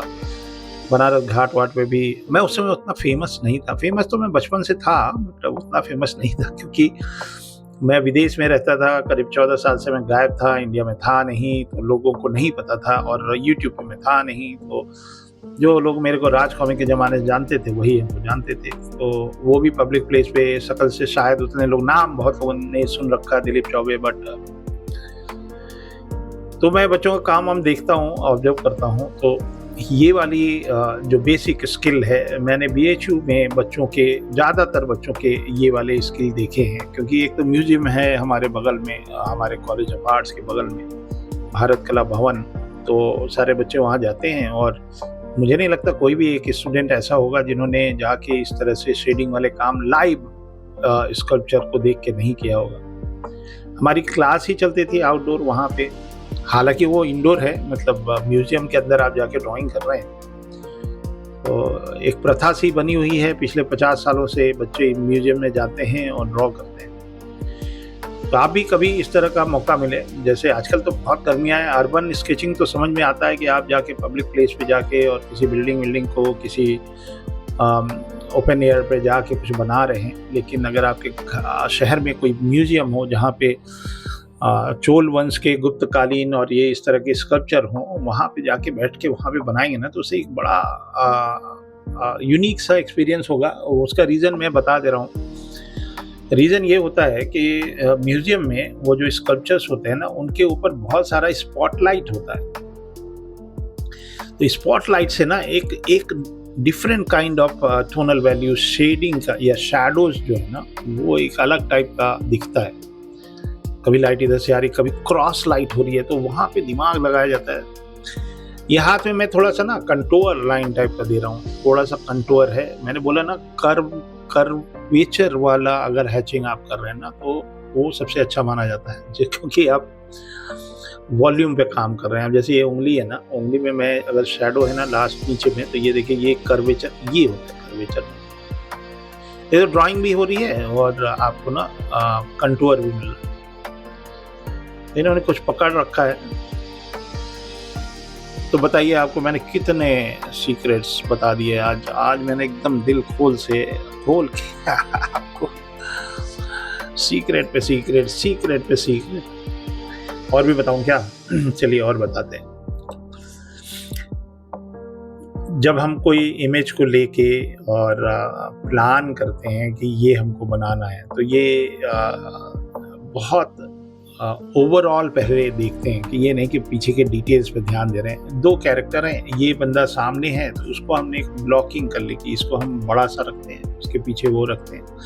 पेपर पे सजाना बहुत ज़रूरी होता है कि कहाँ से शुरू किए कहाँ ख़त्म किए, ये वाली चीज़ मतलब जजिंग योर आर्ट वर्क की how big it will go, तो वो सब चीज़ें हैं जो कि एक प्लानिंग होती है, वो आपको करना है। अब देखिए ये जो गले के पास जो इनका शेडिंग है ना, जो अंदर वाला शेडिंग, अभी भी मैं प्रिकॉशन ले रहा हूँ। प्रिकॉशन लेने का मतलब ये होता है कि I am not rushing to add so much of hatching. पहले इसका हमने प्लान कर लिया कि इसमें ना मतलब सीधे आप तो घर ही के लोग हैं तो बता देना कि इस वाले स्केच में मैं जान नहीं दूंगा। ये सब चीज़ें मेरे दिमाग में चलती रहती हैं, या जान दे के क्यों ही करना है। तो प्रायोरिटी होती है, ऑफिस में बहुत सारे काम होते हैं। क्लासेस मेरी 2 चल रही हैं, मतलब शाम को 5 बजे से 7 बजे तक की क्लास है। उसमें करीब उसमें 8 लोग हैं जो कि शाम को पढ़ते हैं, और उसमें जो शाम वाली क्लास है उसमें एक रितिका मैडम है जो डेनमार्क से हैं, और पद्मा मैडम ऑस्ट्रेलिया से, तो ये लोग, और राजीव जी कनाडा से। तो ये 3 तो विदेशी हो गए लोग, मतलब देसी हैं, मतलब रहते हैं विदेश में। तो 3 लोग हो गए NRI, और गाजियाबाद, बनारस और चेन्नई, हैदराबाद और गुरुग्राम, तो ये लोग लोकली हो गए। तो इनको मैं पढ़ाता हूँ, जोश मेरा एकदम बरकरार रहता है।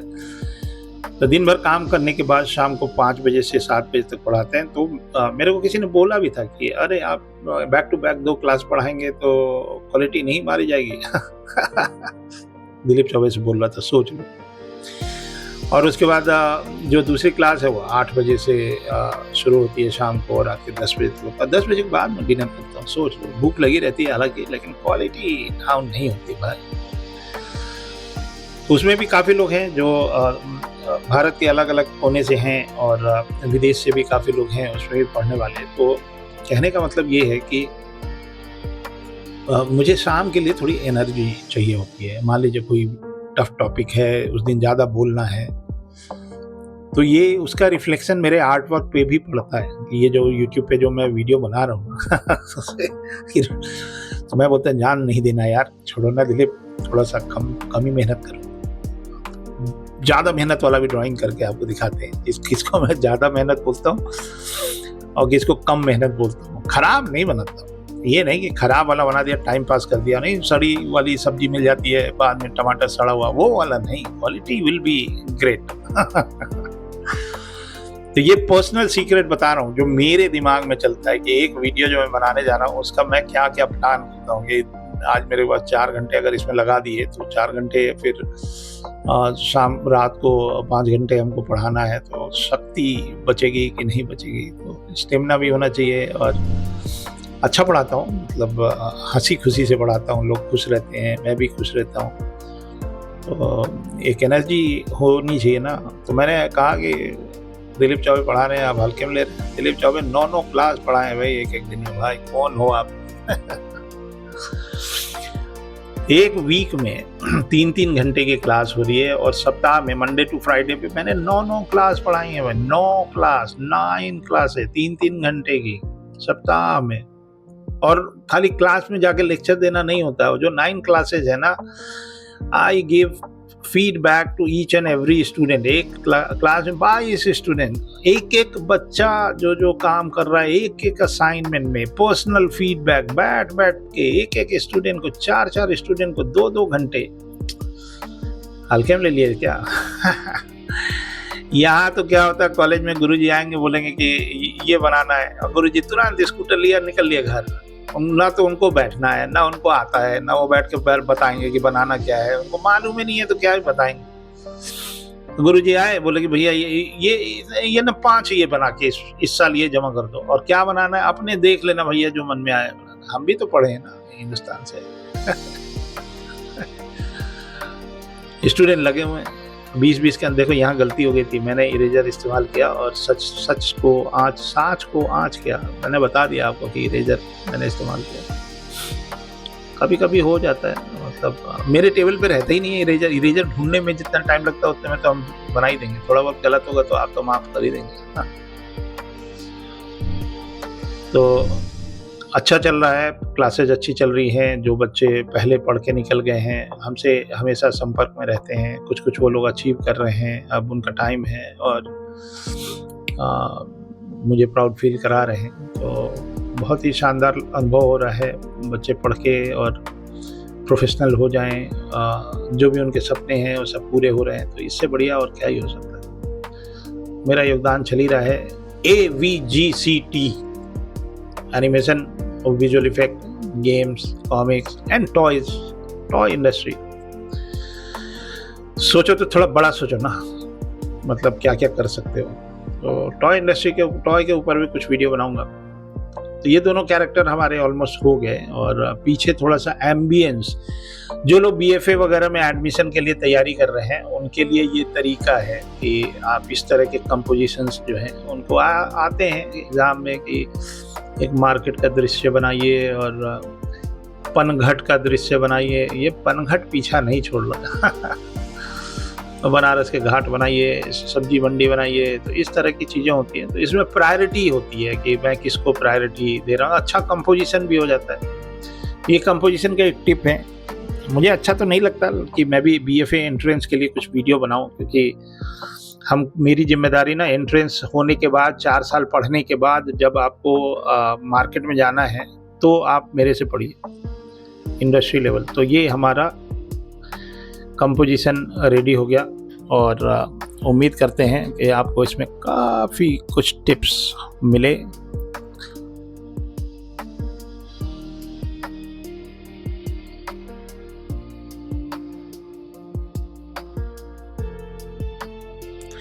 चैप्टर 4, गुस्से वाली दीदी।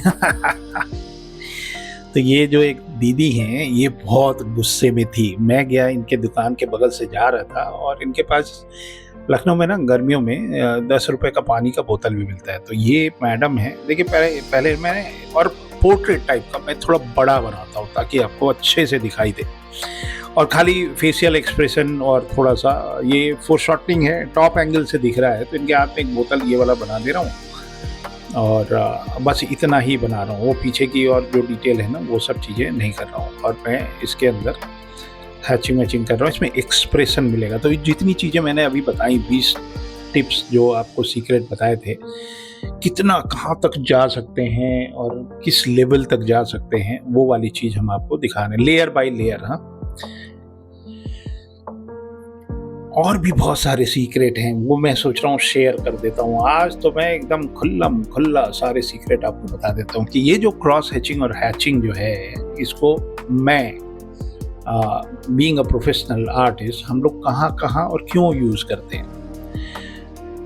थोड़े प्रोफेशनल वाले टिप दे रहे हैं। अभी तक तो जो बेसिक टिप होते हैं वो हमने दिए थे। तो पहला टिप मैं फॉर्म और एनाटॉमी के ऊपर बात करता हूँ।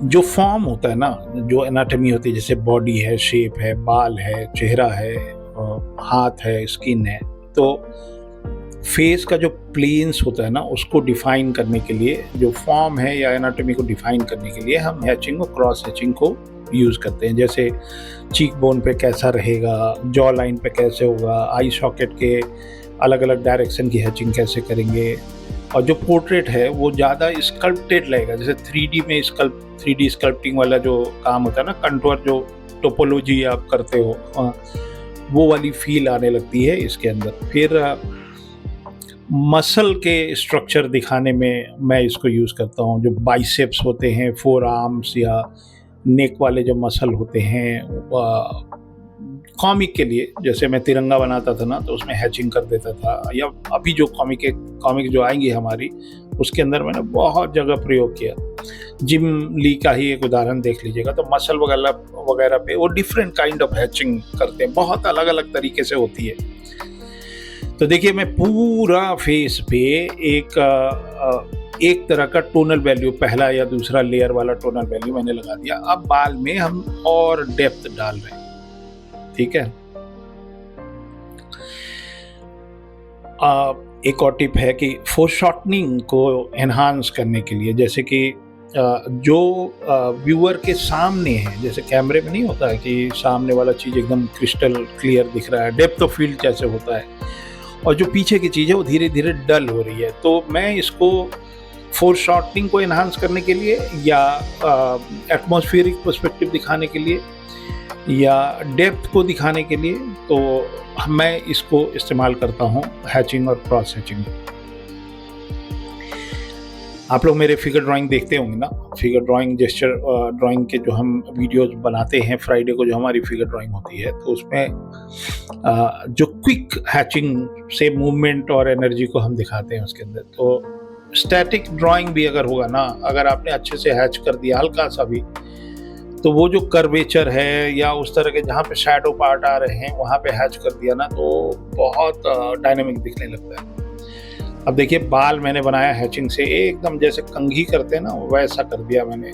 दीदी गुस्से में है, तो ये हम इनके कुछ रिंकल पड़ रहे हैं, वो आपको अभी एकदम अच्छे से विजिबल नहीं हो रहा है, बट तो जितने टिप दिए हैं वो सारे इसमें लगा दे रहे हैं। आपको मजा आ जाएगा, मजा ना आए तो कहिएगा। तो ये मैंने ऑलरेडी माइंड मेकअप कर दिया। तो देखिए, वहाँ पे माथे के पास हमने थोड़ा सा एक वॉल्यूम बना के उसमें भर दिया। तो जो मेरे प्रोफेशनल वाले टिप हैं, उसमें लाइट और शैडो को दिखाने के लिए, जो कोर शैडो को बिल्ड करने के लिए मैं हैचिंग करता हूँ, एकदम कोर शैडो। अब जैसे बाल जो कोने में है ना, एकदम डार्क, तो एकदम डार्केस्ट जो वैल्यू होगा, और एक भी घिसाई वाली नहीं है, एकदम लाइन ही है। तो क्रॉस हैचिंग से जो कोर शैडो है वो थोड़ा मैं और डार्क कर देता हूँ, तो उससे रियलिस्टिक वॉल्यूम लगने लगता है। तो ये मैं लाइट एंड शैडो के लिए यूज़ करता हूँ। और कास्ट शैडो को भी डिफाइन करने के लिए, ऑब्जेक्ट के नीचे से एक लाइट आ रही है, तो शार्प लाइट है, तो डेंस हैचिंग कर देते हैं शैडो के लिए। फिर सॉफ्ट वर्सेज हार्ड, ये दो तरह की लाइट होती है ना। तो सॉफ्ट वाली लाइट जैसे एकदम स्मूथ है, वहाँ पे हम थोड़ा स्पेस वाले लाइन, दूर दूर वाले लाइन कर लेते हैं, और हार्ड के लिए शार्प वाले कर देते हैं। ये तो मैंने पहले बताई है आपको ऐसे। फिर कभी कभी रिफ्लेक्टेड लाइट होती है, तो अब मान लीजिए कैरेक्टर के ऊपर से लाइट आ रही है, तो आँख के नीचे, नाक के नीचे, तो ये सब चीज़ें मैं लाइट एंड शेडो को दिखाने के लिए, बहुत जो प्रो लोग होते हैं, प्रोफेशनल लोग हैं। फिर मटेरियल और टेक्सचर को दिखाने के लिए ये मैं करता हूँ काफ़ी। अभी मैं, इनके हाथ में बॉटल है ना, तो बॉटल का ट्रीटमेंट अलग होगा, स्किन का अलग होगा, कपड़े का अलग होगा, डायरेक्शन भी अलग होगा हैचिंग का, तो वो मैं करता हूँ मटेरियल और टेक्सचर के हिसाब से। कपड़े के फोल्ड, जो कपड़े होते हैं ना, कपड़े के फोल्ड दिखाने के लिए अलग डायरेक्शन में हम हैचिंग कर लेते हैं। कभी कभी मेटल का अलग कर लेते हैं, शाइनी मेटल का अलग कर लेते हैं, फैब्रिक का अलग कर लेते हैं, और थोड़ी जो रफ होता है उसके लिए। अब देखिए, यही लाइन है, यही इसी से हम स्किन के भी काम कर रहे हैं, और इसी लाइन से हम बाल के भी काम कर रहे हैं। तो बाल में आप एक डायरेक्शन देख रहे हो, स्किन में थोड़ा दूसरे तरह का। तो कंटूर वाली लाइन जो मैंने बताई थी ना, कि जो लोग कम मेहनत करते हैं वो सीधी लाइन पे, जो कंटूर वाला करते हैं, ये बताइएगा मत किसी को, ये सीक्रेट है हमारे और आपके बीच में। हेयर रेंडरिंग के लिए हम फ्लो टाइप का लाइन करते हैं, और लॉन्ग हैचिंग भी करते हैं। मतलब लंबे बाल होंगे तो लॉन्ग हैचिंग होगी, छोटा हिस्से का होगा तो छोटा, मतलब साइज भी मैं चेंज करता रहता हूँ, और कंटूर भी चेंज करता रहता हूँ। फिर कंपोजिशन स्टोरी टेलिंग के लिए जब मैं इसको यूज़ करता हूँ, मान लीजिए एक ड्रैगन है या एक डायनासोर है और जंगल में खड़ा है, तो कंपोजिशन है, तो पेड़ के लिए हम अलग हैचिंग करेंगे, कैरेक्टर के लिए ज़्यादा कंटूर यूज़ करेंगे। एक पेड़ है तो पेड़ की डाली का अलग टेक्सचर होता है, पत्तियों का अलग होता है, तो ये सब हैचिंग और क्रॉस हैचिंग का गेम है।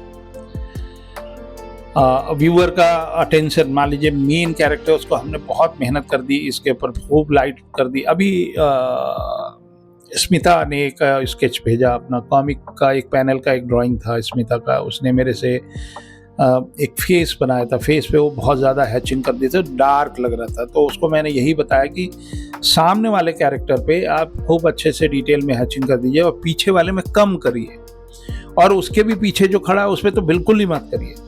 तो कंपोजिशन में हैचिंग से हम वेट भी देते हैं कैरेक्टर में, वजन, कि किसको पहले देखना है, कौन नज़दीक है, तो ये वाला भी गेम चलता रहता है उसके साथ। बैकग्राउंड को थोड़ा हम सिंप्लीफाई करने के लिए थोड़ा लूज, थोड़ा लाइट हैचिंग कर देते हैं, तो थोड़ा तो जो मेन सब्जेक्ट होता है ना वो पॉप आउट होने लगता है, वो बाहर दिखने लगता है। डेप्थ क्रिएट करने के लिए, मतलब अगर फोरग्राउंड में हमने डार्क कर दिया, डिटेल वाला कर दिया, तो बैकग्राउंड में हमको थोड़ा कम काम करना, तो सिनेमैटिक डेप्थ होता है ना, ब्लर हो जाता है पीछे की चीज़, फोकस हो जाता है। तो सामने वाले पे खूब रच के काम किया, पीछे थोड़ा कम काम किया। स्मिता समझ गई ना मैं क्या बोलना चाह रहा था। ये सब टीचिंग मटेरियल है हमारे स्टूडेंट के लिए। इनके दांत जो हैं ये थोड़ा मसाला खाती हैं, हमको ऐसा लगता है, हल्का हल्का लालम लाल था। हाँ, तो इनका किस्सा तो सुनिए क्या हुआ कि इन्होंने एक छोटी सी गुमटी लगा रखी है, छोटी मोटी चीज़ें ये बेच रही थी, और इनके ठीक सामने एक ऑटो वाला आके खड़ा हो गया। अब आपको मैं बता दूं कि लखनऊ है भाई, लखनऊ में बड़े अदब से झगड़ा होता है। तो ये चिल्ला के बोल रही है उनसे, जो कि धीमी आवाज़ है, लखनऊ में उसको चिल्लाना बोल देते हैं। भाईजान, यहाँ आपने अपना ऑटो खड़ा कर दिया, हमारे ग्राहक नहीं आ पाएंगे, आप यहाँ से गाड़ी हटा लें। तो अब वो जो ऑटो वाला है वो किसी से फ़ोन पे बात कर रहा है और वो ऐसे ही खड़ा है, उधर था उसकी शक्ल, और ये पीछे चिल्ला रही थी। तो वो ऑटो वाला फ़ोन पे लगा हुआ था, तो पीछे मुड़ के बोला कि आपको क्या तकलीफ़ है। तो ये बोल रही है, भाईजान यहाँ से हटाइए, पुलिस वाले आएंगे, आपको डंडे से मारेंगे। तो बोला कि हमने कौन सा कानून तोड़ा है जो वो मुझे डंडे से मारेंगे। इन दोनों में झगड़ा हो रहा है तहजीब के साथ, ये लखनऊ भाई। तो बोले मैंने आपको पहले ही इत्तला कर दिया है कि पुलिस वाले आएंगे, आपको मारेंगे, आपकी मर्जी है, आप हटाना चाहें हटाएं, मेरा आप दुकानदारी खराब करके ही मानेंगे।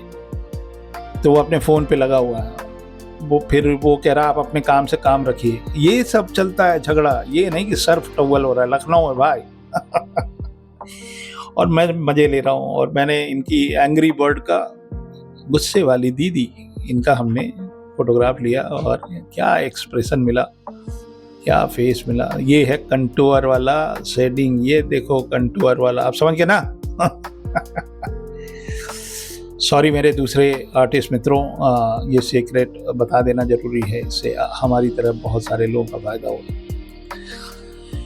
तो डेप्थ क्रिएट करने के लिए फोरग्राउंड बैकग्राउंड में थोड़ा सा हम पैरेलल, थोड़ा सा माहौल बना के इस तरह का काम करते हैं। मूड क्रिएट करने के लिए, मान लीजिए डार्क क्रॉस हैचिंग आपने किया है, एकदम बिल्कुल वाला हॉरर, टेंशन, ये सारा गुण जो है हमने इक्टोबर वाले वीडियोस में डाला था। तो एक भूतिया टाइप का कुछ बनाया था मैंने। तो स्टोरी टेलिंग में ना मूड क्रिएट करने के लिए हम लोग हैचिंग और क्रॉस हैचिंग का इस्तेमाल करते हैं। और स्टाइल एंड प्रेजेंटेशन, स्टाइल जिसके लिए लोग मरे जा रहे हैं कि भैया आपका अपना स्टाइल होना चाहिए। अरे आप जो बना रहे हैं वही आपका स्टाइल है भाई, किसी के कहने पे मत आइए, बस काम करते जाइए। आपका स्टाइल अपने आप ही की तो पहचान है वो।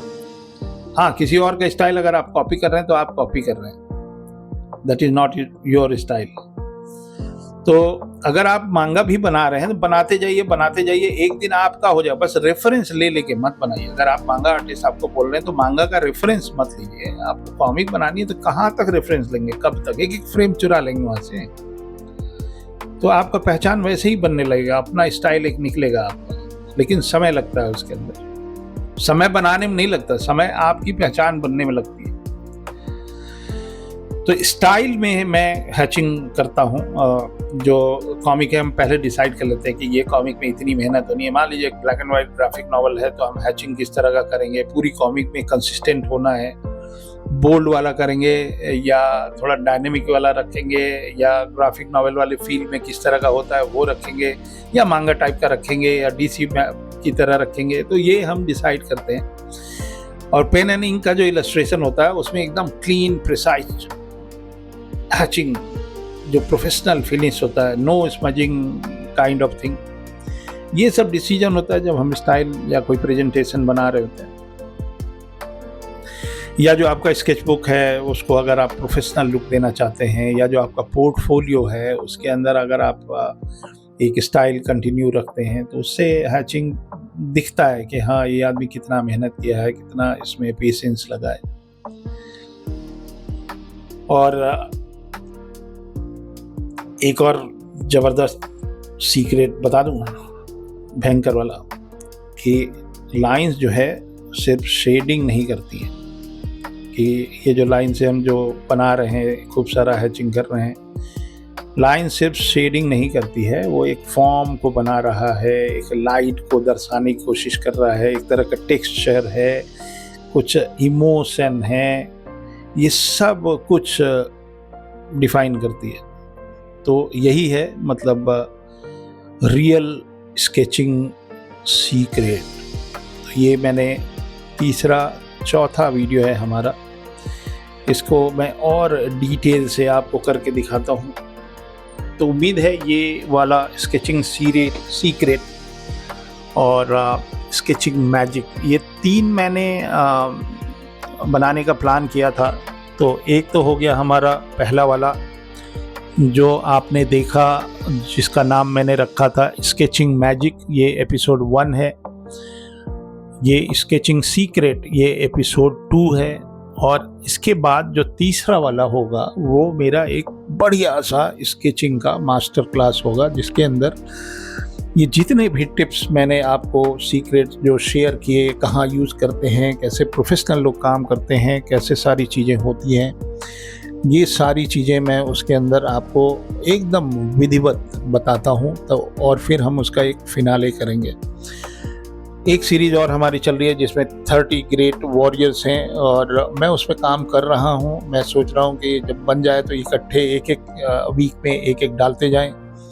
और बहुत अच्छी बात है कि उस दिशा में काफ़ी लोग भी प्रयास कर रहे हैं। बहुत सारा न्यूज़ मिल रहा है हमारा, और भारत सरकार भी लगी है, अलग अलग राज्यों में कुछ ABGC के सेक्टर खोल रही है और अभी लोग उनसे जुड़ रहे हैं और अपने पार्टनर्स वो ढूंढ रही हैं, कौन कौन से पार्टनर होंगे। मेरी बातें अभी तक वहाँ तक पहुँची नहीं हैं, मेरे पास कोई इन्फॉर्मेशन नहीं है कि क्या मेरा कभी जीवन में भारत सरकार के माध्यम से कॉमिक इंडस्ट्री के लिए योगदान रहेगा या नहीं रहेगा, ये उनकी सोच है। बट मैं ज़बरदस्त काम कर रहा हूँ। मेरे बहुत सारे स्टूडेंट्स हैं जो कॉमिक बना रहे हैं, 1-2 बच्चों की कॉमिक एकदम रेडी टू प्रिंट हैं। तो ये सब मेरे लिए सम्मान की बात है। तो ये अब एक बॉटल मैं बना रहा हूँ और ये हाथ में इन बॉटल को इन्होंने होल्ड कर रखा है। तो यहाँ पे जो उंगलियाँ होंगी इसका टोनल वैल्यू मैं अलग रखूँगा, बॉटल का अलग रखूँगा, ये जो कपड़े इन्होंने पहन रखे हैं, साड़ी पहन रखी है, वो अलग रखूँगा, ब्लाउज अलग रखूँगा। तो ये मेरा तरीका है मेजरमेंट का, ड्राइंग का। इसका भी मैंने 1-2 वीडियो बनाए हैं कंपोजिशन के ऊपर। मैं कैसे मेजरमेंट लेता हूँ वो मैंने उन वीडियो में डाल दिया। अगर हम इसमें बताने लगे ना बहुत लंबा हो जाएगा। ऑलरेडी 1 घंटे का वीडियो हो गया। मतलब मैं सोचता हूँ कि आपको पेट भर ज्ञान मिलना चाहिए, जब तक पेट भर न जाए। और इस बार मैंने एकदम बढ़िया से चैप्टर वाइज कर दिया है। अगर आप वीडियो को देख रहे हैं तो कोई सा भी चैप्टर आप पहले भी देख सकते हैं, बाद में भी देख सकते हैं, और शेयर करा करिए। अब एडमिशन होने वाले हैं बच्चों के, आर्टिस्ट बनने जा रहे हैं या एनिमेटर बनने जा रहे हैं। हाँ, बड़ा ध्यान रखिएगा, एनिमेटर बनने जा रहे हैं कि सॉफ्टवेयर एक्सपर्ट बनने जा रहे हैं, ये आप ध्यान रखिएगा। You need to be an artist to survive और live longer in the animation industry. Artist लोग हैं वो जाएं 3D में, तो कम्युनिकेशन में भी आसानी हो जाती है और आप फिल्म बना सकते हैं। आपको सॉफ्टवेयर से कौन से टूल से क्या होता है ये नहीं है। You should be ending up with a movie, ये आपका प्रयास होना चाहिए। आप जहाँ भी पढ़ने जा रहे हैं एनिमेशन के नाम पे, आपके हाथ में एक फिल्म होनी चाहिए कंप्लीट, जिसको कहानी से लेके और एंड तक आपने बनाया है, प्री टू पोस्ट प्रोडक्शन। तो जो लोग आप लोग पढ़ रहे हैं, जहाँ भी पढ़ रहे हैं, उनको भी कैरिकुलम थोड़ा सा अपग्रेड करने की ज़रूरत हो गया भाई। सॉफ्टवेयर कब तक आप सॉफ्टवेयर सिखाएंगे, एनिमेशन तो सिखा दीजिए। Animation film, I am not talking about just A to B position, ये वाला नहीं। फिल्म बनाना, कहानी लिखना, कैरेक्टर कंसेप्ट आर्ट करना, स्टोरी बोर्ड करना, एनिमेटिक्स करना, फिर एनिमेट करना, फिर उसको एडिट करना, डबिंग करना, फिर उसका पोस्ट प्रोडक्शन करके और तब उसकी 1080 पे रेंडर करना।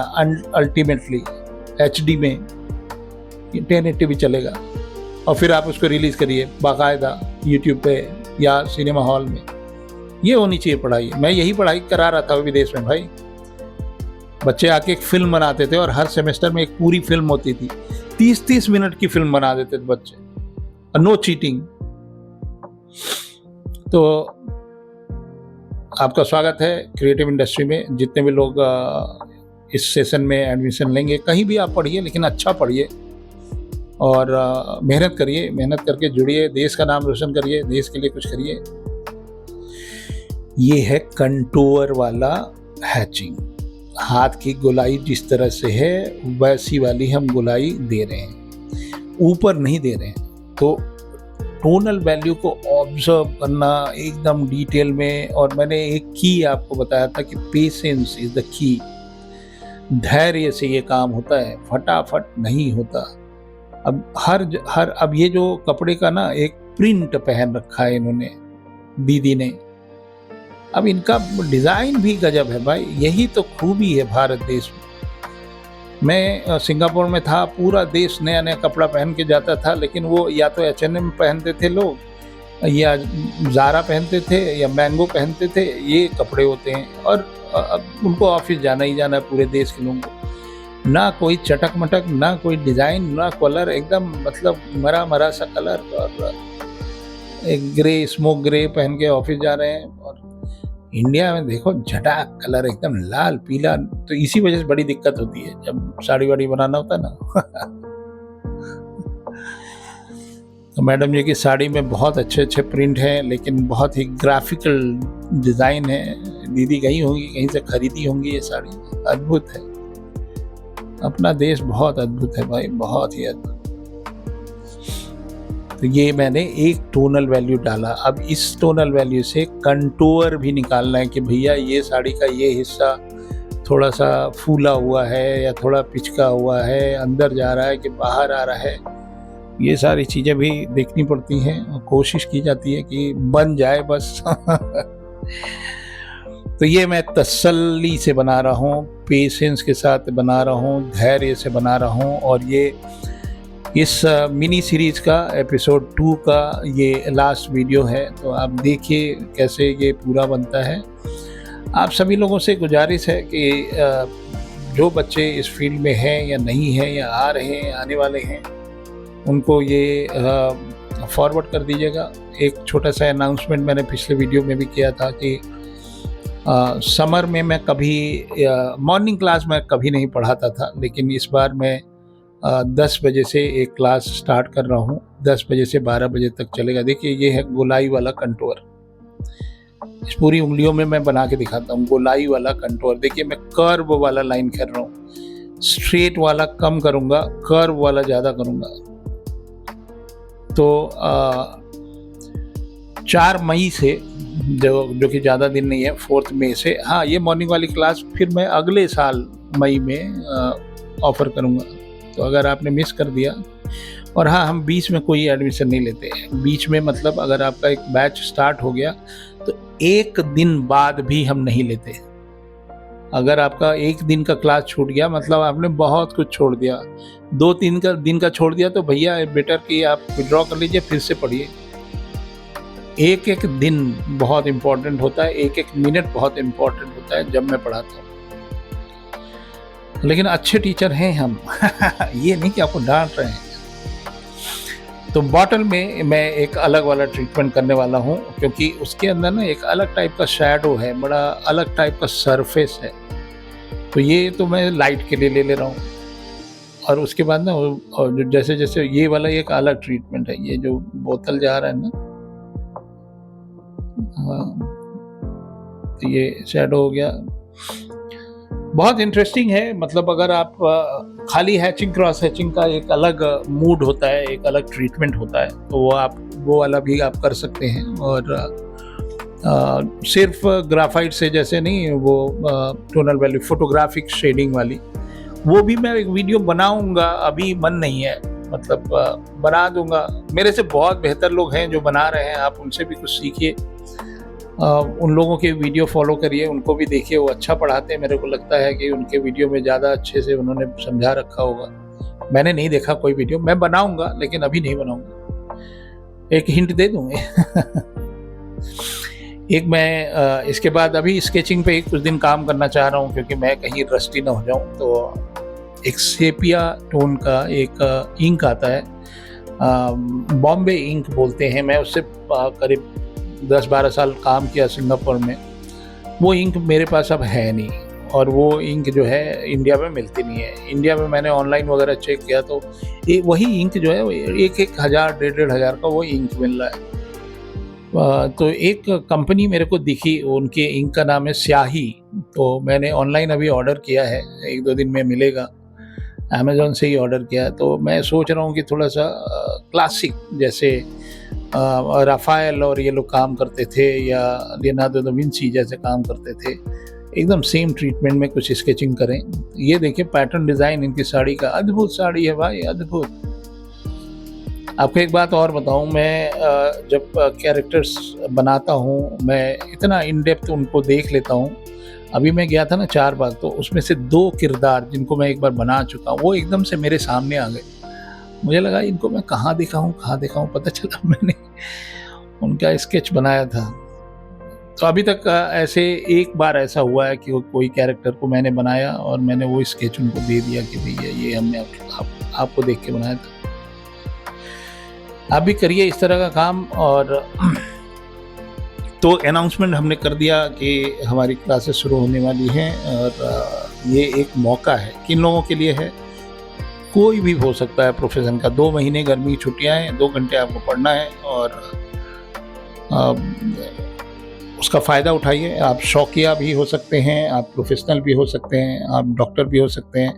जो बच्चे एनआईडी वगैरह के लिए प्रिपेयर करते हैं उनके लिए तो बेस्ट है। मैं ये नहीं दावा कर रहा हूँ कि मैं आपकी एनआईडी का प्रिपरेशन करा रहा हूँ, लेकिन आपको सारी चीज़ें समझ में आ जाएंगी किस तरीके से जाएं। और आपको पता ही है कि एनआईडी में इस बार लोगों को काफ़ी हद तक समझ में आ गया कि भैया आर्टिस्ट होना बहुत ज़रूरी है। अब ये जो ट्रिकी क्वेश्चंस आप सोचते थे ना, ये दरवाजे में कितने ताले लगे हैं, उन तालों को अगर खोल दिया जाए तो कुंडियाँ कितनी बचेंगी, ये सब चीज़ें धीरे धीरे करके हट रही हैं।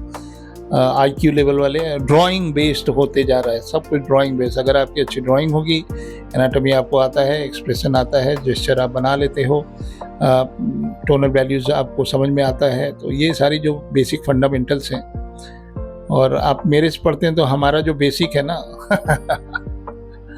जिसको मैं बेसिक बोलता हूँ, वो उन लोगों के लिए प्रो लेवल है, जहाँ पे आप सीख रहे हो। तो हल्के मत ही लीजिए। तो एक टीचर दिलीप चौबे, जिसका 40 साल का एक्सपीरियंस है, जो कि विदेश में पढ़ाता था, और वर्ल्ड के बेस्ट गेमिंग यूनिवर्सिटी में गेम प्रोडक्शंस और एनिमेशन की पढ़ाई कराता था। उसमें बेसिक भी, एडवांस भी और प्रो भी। और तो उस व्यक्ति से आप सीखेंगे, तो इससे बढ़िया और क्या ही हो सकता है। और अब मैं भारत देश में वापस आ ही गया हूँ, इसीलिए आया हूँ। तो देख लीजिए, इसको क्लोजअप में बना रहा हूँ। ये भी एक हैचिंग का एक तरीका है। हालांकि ये पैटर्न डिज़ाइन है, इनके साड़ी का एक पैटर्न डिज़ाइन है। आप इजीली समझ सकते हैं कि देखिए, ये हमने सीधा किया, फिर उसके अंदर कुछ पैटर्न डिज़ाइन है।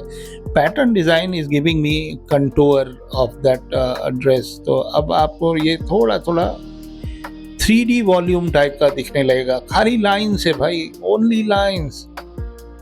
यहाँ पे कोई फोटोग्राफिक शेडिंग नहीं है, एकदम क्रिस्टल क्लियर लाइन। अगर आप इसको मैग्नीफाइंग ग्लास से देखोगे ना, तो एक एक लाइन आप काउंट भी कर सकते हो। अब इसमें दिक्कत ये है कि इसको मैंने बनाया A4 साइज में, तो A4 साइज़ में है, तो इसको आप मेरे तो आँख पे प्रेशर पड़ रहा है ना, तो मैं इसको, ये कंटूर लाइन बहुत अच्छा डिज़ाइन लग रहा है। डिज़ाइन से ना आपको गोलाई दिखती है, कपड़ा किस तरफ से किस तरफ जा रहा है।